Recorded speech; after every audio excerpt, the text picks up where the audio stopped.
सतनाम श्री वाहिगुरु साहिब जी।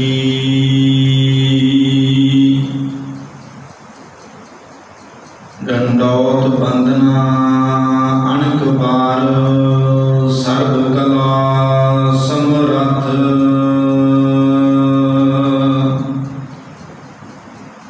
डोलना ते राखो प्रभु नानक दे कर हाथ।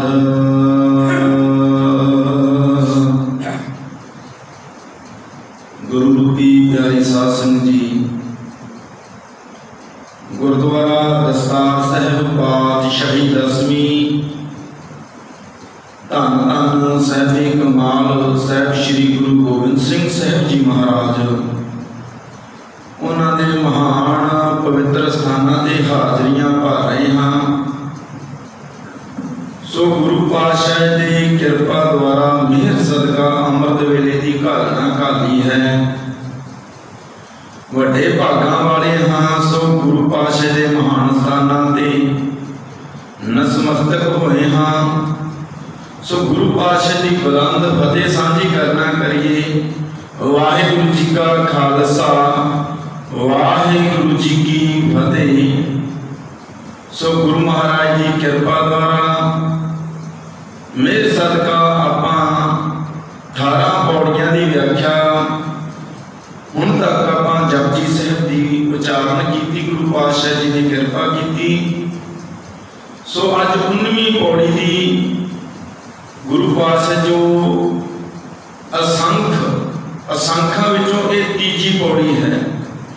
भाव जो गिनती तो रहत जिसनों कह सकते हाँ असंख्य, जिवें जपी आए तपी आए ज्ञानी आए ध्यानी आए अनेकों तरह के दानी आए जो सतगुणी सन। जो असंख्य की पहली पौड़ी, क्योंकि गुरु पातशाह जी बाणी में उच्चारण करते हैं एक गवाओ इसदी होए लख दरियाओ। उसदे एक हुक्म नाल एक शब्द की उत्पत्ति नाल लखां दरियावां दे वहण होए। वो दरिया अनेकां जिंदगियां नीचां दी ऊंचां दी जिंदगियां लैके वहण होए। अनेकां जी जंत प्रगट होए आकाशां पतालां विच इस मातरूप धरती विच। उसदे एक हुक्म नाल, क्योंकि गुरु पातशाह कहते उस्तत करे अनेक जन अंत न पारावार। नानक रचना प्रभ रची बहुविध अन प्रकार। बड़ी उस्तत आपां करते हैं गुरु पातशाह की। वेद शास्त्र पुराण सिमरतियां उस अकाल पुरख की वडियाई है। और परमात्मा की उसकी रचना वो आप ही जानता है। अनेक प्रकार नाल रची है, अनेकों विधियां नाल उसने रचना रची है। एक घाह की जड़ तो लैके रेत के एक छोटे तो छोटे कण को लैके एक पहाड़ तक का जो सफर, एक छोटे तो छोटे जीव तो लैकर के मनुख तक का सफर उसने 4 खानियां राही भाव इस जीवन मुंह विच लिआंदा है। अंडज जिरज ते उत्कुज सेतज। सो गुरु पातशाह अनेकां वहण होए, अनेकां दरिया जिंदगी दे वहे। जिन्हां दरियावां विच असंख्य जपी होए तपी होए ज्ञानी होए ध्यानी होए दानी होए। तां दूजे पासे गुरु पातशाह कहते हैं परमात्मा की ऐसी कृपा नीच भी होते हैं वो भी अनेकां मूर्ख एक नहीं, अनेकां पापी, अनेकां ही साधक, अनेकां ही निंदक कुड़ियार झूठ बोलने वाले। ये भी नदियां दे एक दरियावां दे बहन विचों एक बहन है। ये नीचां दा बहन। नानक नीच कहे विचार। जिवें गुरु पातशाह का उस्तत विच आपां उच्चारण कीता सी, गुरु पातशाह जी ने अपने आप को उन्हां नीचां विच खड़ा कर लिया। नानक नीच कहे विचार। गुरु पातशाह कहते मतलब उन्हां दी विचार ते अपने आप को क्या नानक नीच। एडी महानता धन गुरु नानक पातशाह की, एडी दीन दयालता, तो पातशाह जी आप उन्होंने नीचा नाल खड़े हो गए नानक नीच, भी मैं भी नीच हाँ, उन्होंने नीचा की व्याख्या करने वाले। सो नानक नीच कहे विचार मस्ता विचार दसी है। हुण दूजी पौड़ी में मूर्खां दी ते अज आपां असंख दी तीजी पौड़ी की व्याख्या करांगे। गुरु पातशाह कहंदे हैं असंख नाम असंख थाव, ये नाम ही एक नहीं, अनेका ही नाम ते अनेका ही थाव। क्योंकि कोई चीज होंद आने को पहला उसका नाम नहीं होंदा, जो चीज होंद विच आउंदी है उस तो बाद नाम होंदा है। बच्चा जन्म लेता है पहला नाम नहीं रखते, आप जन्म तो बाद नाम रखते हैं। कोई वस्तु कोई विज्ञानिक तौर पर विज्ञानियों को खोज वस्तु मिली उस तो बाद उसका नाम रखा जाता है। पर असंख नाम इसी तरह जे आप दुनियावी तौर पर देखिए तो अनेका नाम हैं, तो जे अध्यात्मिक तौर पर देखिए तो परमात्मा के भी अनेका नाम हैं। ते नाम कीर्तन तो बनता है, कर्म तो बनता है, जिहो जा कोई कर्म करता है। तो इसी तरह गुरु पातशाह जी उच्चारण करते हैं परमात्मा के भी अनेका नाम पए हैं। वो निर्गुण रूप ने जो सरगुण रूप लै करके दुनिया के आधार लई हर जुग जुग विच आया, तो इसी तरह उस हिसाब नाल नाम पए। जिस तरह मुड़ दैत नूं मार करके परमात्मा नूं संबोधन किया गया मुरारी, तो इसी तरह गुरु पातशाह कहते मधु दैत सी, एक मधु नाम का दैत, उसका जो अवतार धर के संहार किया तो मधुसूदन बचया परमात्मा का नाम। अपने प्यारे भगत प्रहलाद की रक्षा करने लई अवतार धारणा किया तो हरनाक्ष, हरनाक्ष नूं मारने लई अपने प्यारे भगत प्रहलाद का उद्धार करने लई नरसिंह का अवतार लिया, भाव नरसिंह का नाम दिया परमात्मा का। अनेका ही नाम हैं।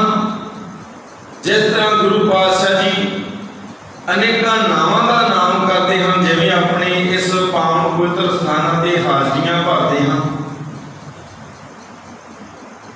इस गुरुद्वारा साहब का नाम दस्तार सर पिया, क्योंकि पहला कोई होंद विच नहीं सी।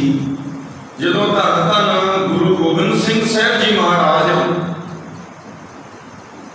शाम के तीजे पहर इस जगह ते आए सी, तो उस टाइम इत्थों के लोगों ने दस्तार भेंट की सी गुरु पातशाह जी ते की नाम दस्तार साहब। इसी तरह नाम किरतम है, कर्त तो कर्म तो नाम पैंदे हैं। तो गुरु पातशाह कहते हैं असंख थां, ते थां भी एक नहीं अनेका ही थां प्रगट होंदे हैं। जिवें इस स्थान से भाग लाए धन गुरु गोबिंद पातशाह जी ने तीजे पहर आके, जदों शाम का तीजा पहर होया, क्योंकि गुरु पातशाह का हुक्म है सिख नूं कंघा दोनों वक्त कर दस्तार जने कर बांधी। गुरु पातशाह का हुक्म है भी कंघा दोने वक्त करना चाहिए है, एक टाइम नहीं, दोने वक्त अपने केसां नूं सवारना चाहिए है। इन्हां दी पूजा है।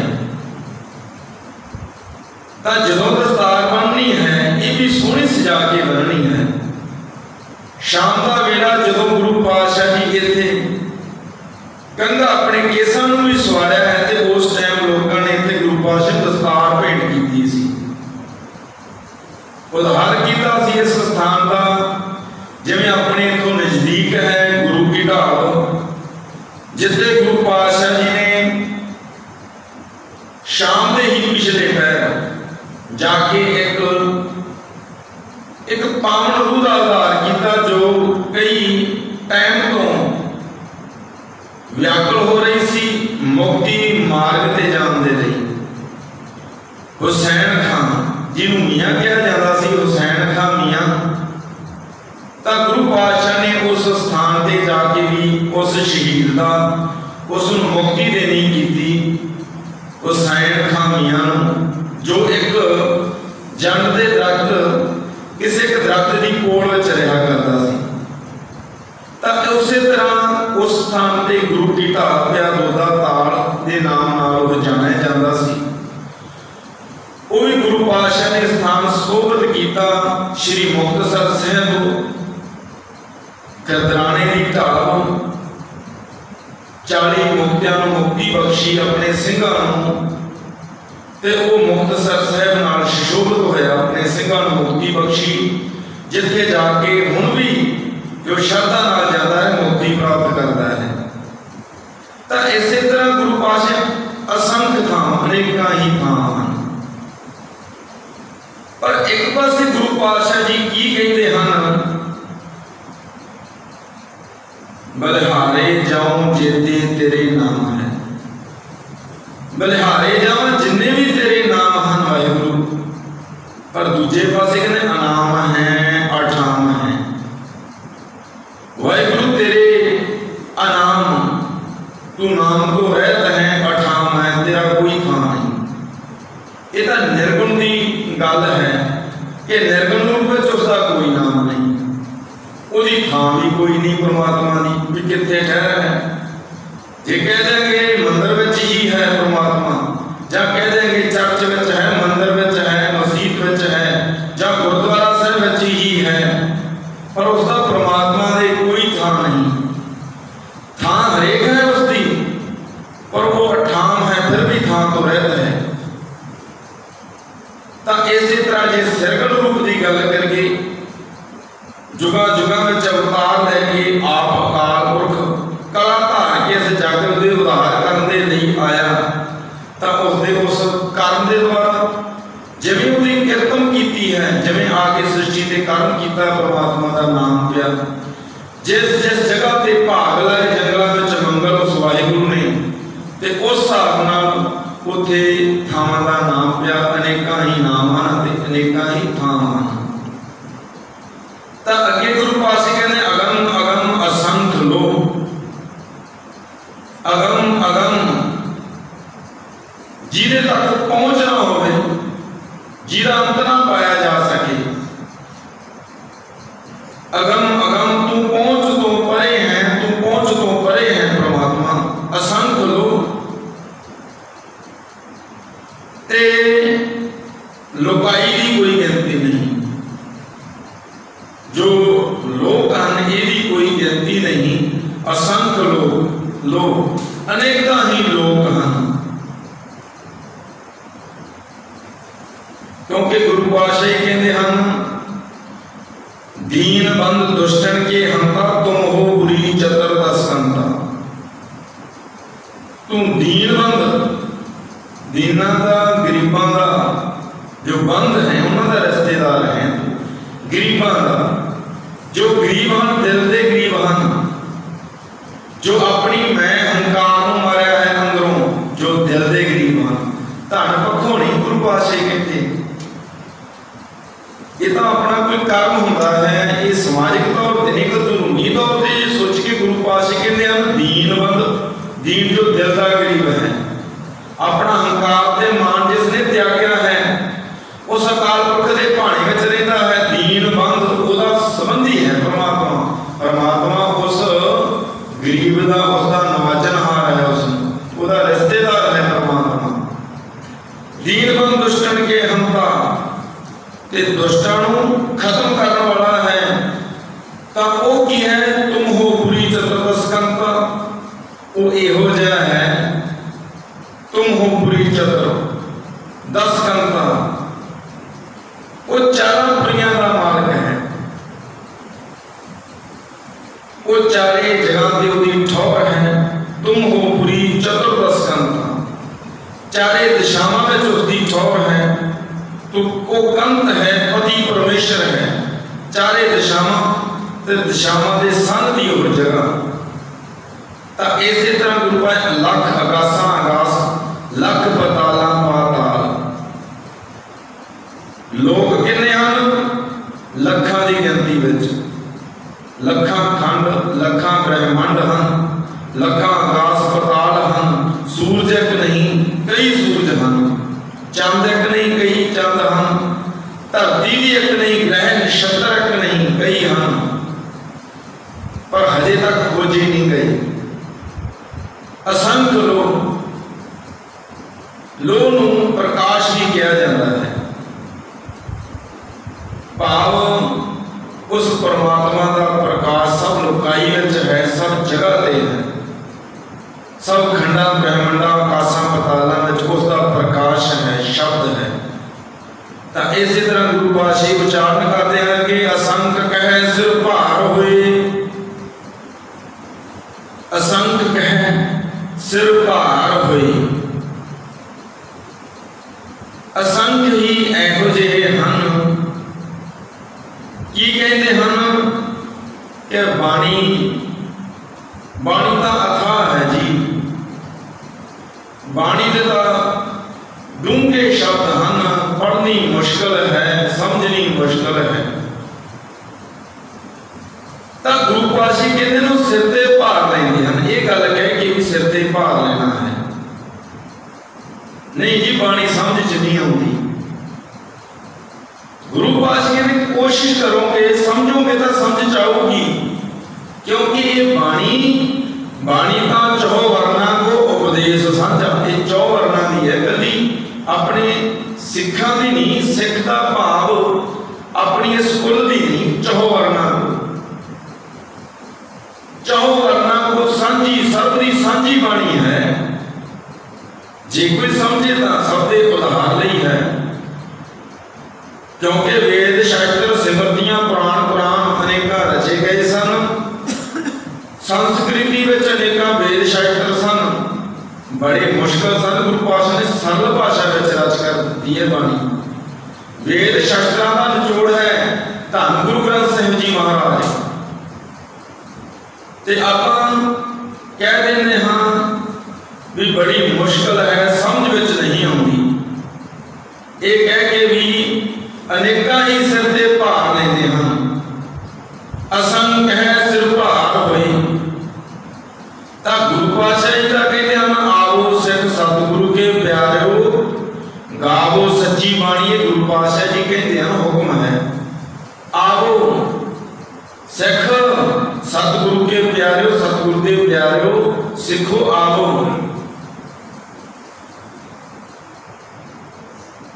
सिख उसनूं क्या कहता जो सिखण दे विच मर्यादा रखता है, जो सिखदा है हमेशा उसनूं सिख कहा जाता है। आवो सतगुरु के प्यारो सिखो आवो, गावो सच्ची बाणी, बाणी गाना करो।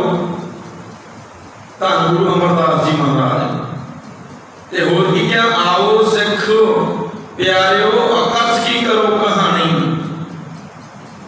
कथा भी करनी करो, विचार भी करो। इदा ही नहीं कि मत्था टेक लिया, बाणी पढ़नी नहीं, विचार ना जुड़े नहीं, संध्या नहीं लेनी। गुरु पातशाह ने कथा भी सुनो ते विचार करो।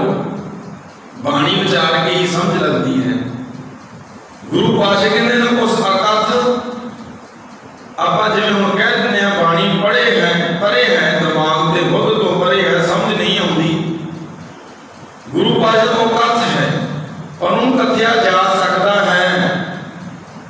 बाणी पढ़ के, बाणी समझ के, कथा वार्ता आपस में विचार करके, व्यर्थ दीआं होर गल्लां बातां छड्ड के गुरु पातशाह दे अनेकां हुण तां साधन मोबाइल विच आ गए, अनेकां शब्दां दे अर्थ मोबाइल विचों मिल जाते हैं जे सही तरीके नाल मोबाइल की वरतों करिए तां। अकथ की करो कहानी, उस ना कथे जाण वाले परमात्मा की कहानी कथा वार्ता करनी करो। पातशाह का हुक्म है, आवो सिख सतगुरु के प्यारो, गावो सच्ची बाणी।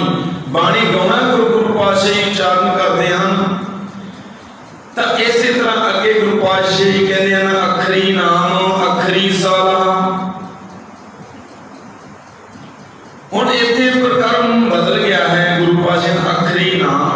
अखरी साला। हुण अखरां दी महानता बारे गुरु पातशाह कहते हैं अखरी नाम, अखरां तो बिना किसी का आपां नाम नहीं लै सकते। जे किसी का आपां नाम लेना वो अखरां च लिया जाता है, अखरां नाल लैंदे हां।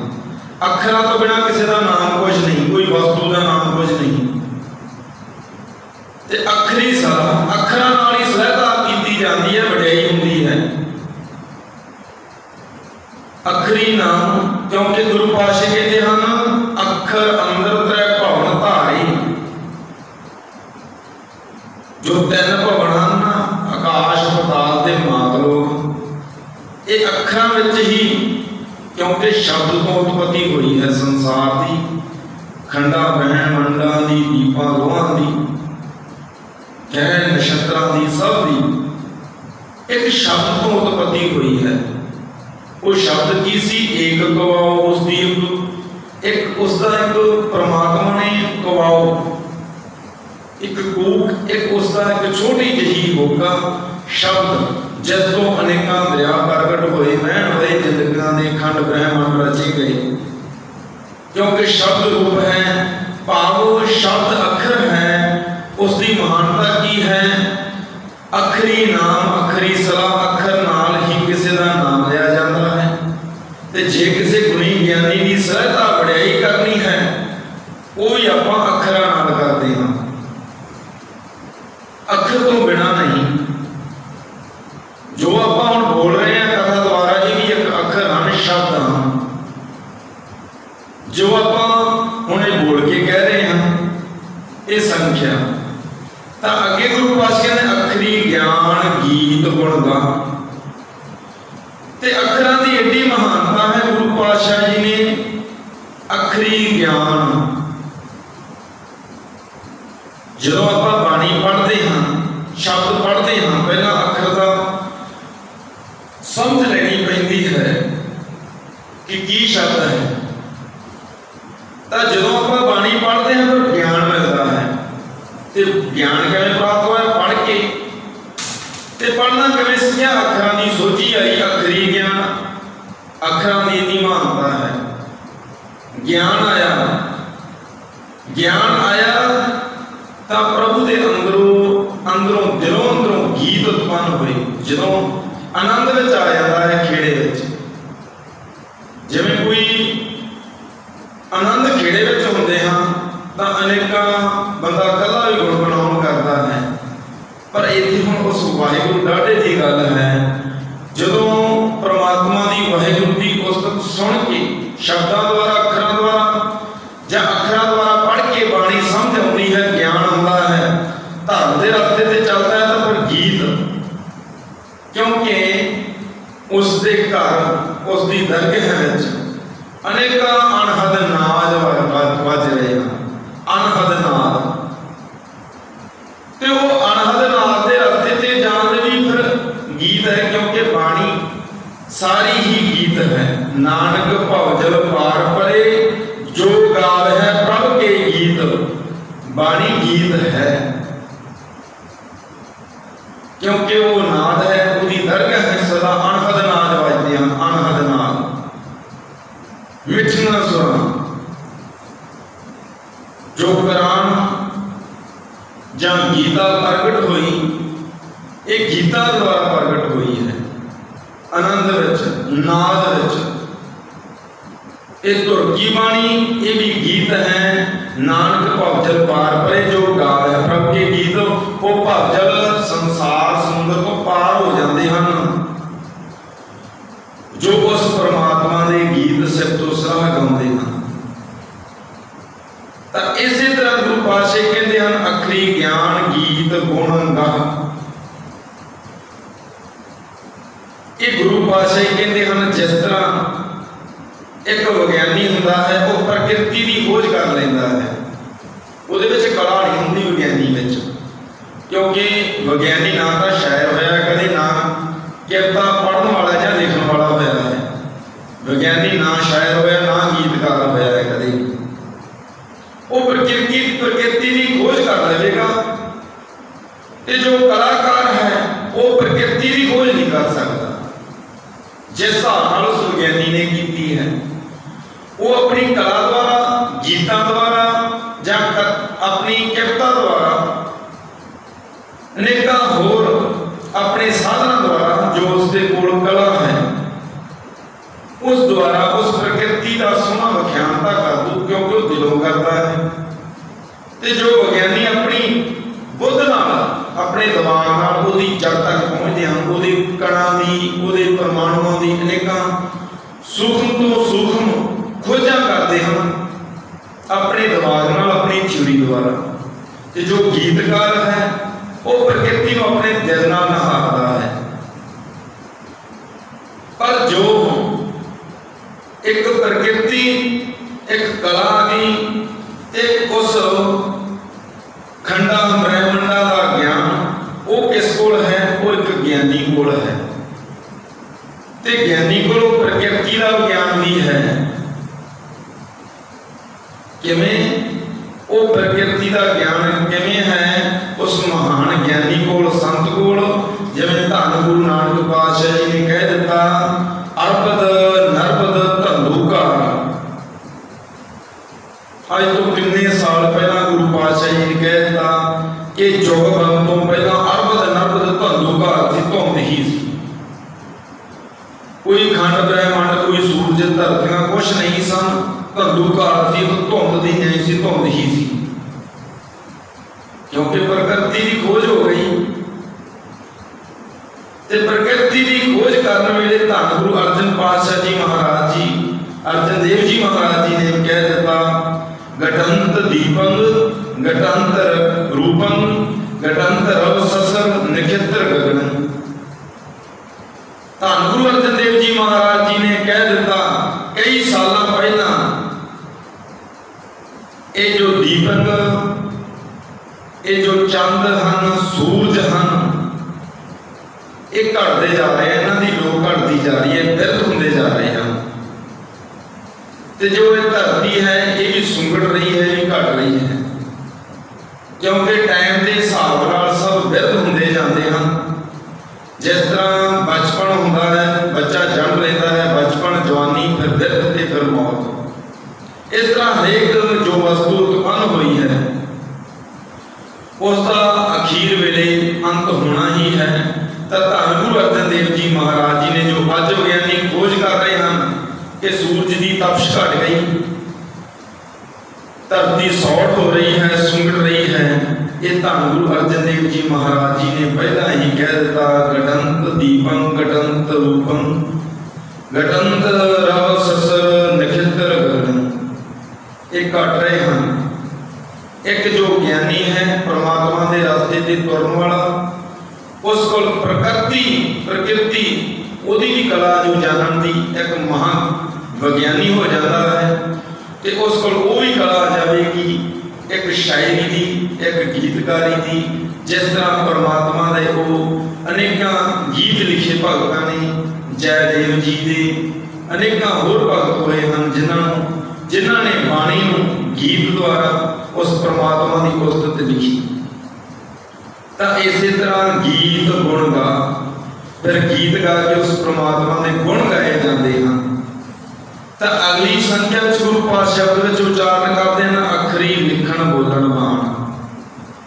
तो अखरां नाल ही किसी की उस्तत लिखी जाती है, तो किसी की वड्याई होंदी है। बोलन बाण, बाण हुंदा है बाणी, जो आपां मुख राही किसी को कोई गल कहते हैं, वो अपने मुख के बोल होंदे हैं जिन्होंने बाणी कहा जाता है। जिवें अखबार छपदा है जग बाणी, जिस विच अनेकां खबरां हुंदियां हन, इस तरह वो भी अखरी लिखण बोलन बाण। अखरां की महानता एडी है कि अखरां बिना ना तो लिखिया जा सकता है तो ना बोलिया जा सकता है। तो इस तरह गुरु पातशाह अगे उच्चारण कर देना अखरा सिर संजोग वखाण। अखरां के सिर ते संजोग, क्योंकि विजोग विछड़िया संजोगी मेल। जो अखरी ही हैं इंसान दे किसी जी दे भाग, क्योंकि सबना लिखिया बड़ी कलाम, सब दे मथे मथे ते सब दे मस्तक ते हुणी उस परमात्मा की कलम चली है। सब दे मथे ते लेख लिखे गए हैं, तो वो भी अखर हैं, पर उन्होंने अखरां की किसी को अजे तक सोझी नहीं पई वो किहड़े अखर हैं जो परमात्मा ने लिखे हुए हैं। तो इस तरह संयोग विजोग विछड़िया संयोगी मेल। तो गुरु पातशाह जी कहते हैं जब उदगर्भ कहे करतारा परजा धर तब दे अपारा, जब आर्थ कर तुम कहूँ तुम में मिलत दे तरसहूँ। जब आर्थ कर तुम कहूँ, जदों परमात्मा पसारा करता है उदों वियोग हो जाता है, विछड़ जाता है जी। जब उदगर्भ कहे करतारा परजा धर तब दे अपारा, इस धरती अनेकों खंडा महमंडा की रचना हो जाती है। जदों उदगर्भ करता है, गर्भ पसारा करता है अनेकों खंडा ब्रह्मंडा की, परजा धर तब दे अपारा, जिहदा पारला पासा नहीं पाया जा सकता अनेकों रच दिता है। ते जदों जब आकार कर तुम कहूँ, ते जदों वो किसी चीज का अंत करता है, जदों किसी चीज का जब किसी वस्तु का अंत करता है, तुम मैं मिलत दे तरसहूँ। जो वस्तु वियोग करके विछड़ी है ते संजोगी मेल हो जाता है, ते परमात्मा विच ही अपने आप में ही विलीन कर लेता है। पहला पसारा करता है परमात्मा, वियोग पा देता है, जी नूं अपने तो विछोड़ देता है। फिर संजोगी मेल, फिर आकारख, फिर जो अंत करता है कि वह जिसका सब परमात्मा ने पसारा किया है अपने आप में ही समेट लेता है, अपने आप को प्रकट करता है तो अपने आप में ही समेट लेता है। ऐसी महानता है क्योंकि अखरां दी उस परमात्मा दी। सो ये रही जो कथा की वार्ता है, सो कल श्रवण करा कि गुरु पातशाह जी भला करन, कृपा करन, भुलां चुकां दी खिमा। वाहिगुरु जी का खालसा, वाहिगुरु जी की फतेह।